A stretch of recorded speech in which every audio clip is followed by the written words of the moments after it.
Daily tip, there will not be a thumbs up in this video. There's one video that I can encourage you to watch till the end. It's this one. Woke up to some comments in one of my videos saying it's sexist and insulting.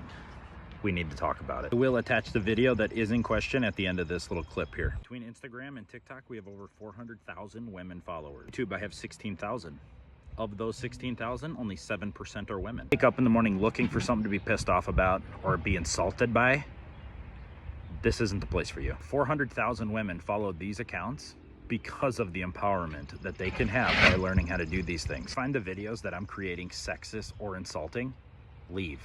I do not want you here. So, ladies, if you'd like, and less drama here, follow me on Royce Renovations on YouTube. Without further ado, here's the video clip that everybody's having a heart attack about. Ladies, you can check out the vlog too, and you guys can add things to the honey-do list. And please don't send your husbands after me. I have enough haters on here. Thanks.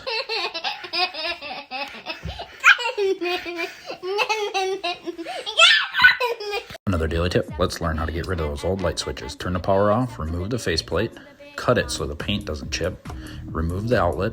Do not just use the holes in the back to stick the outlet. Use the screws. Get a good stripper and clean those wires. And of course, throw the clippings on the floor. Use your pliers to curl it around the screw, tighten the screws, and push your switch back into place. For a more thorough explanation on this, follow my YouTube channel. Always make sure these screws are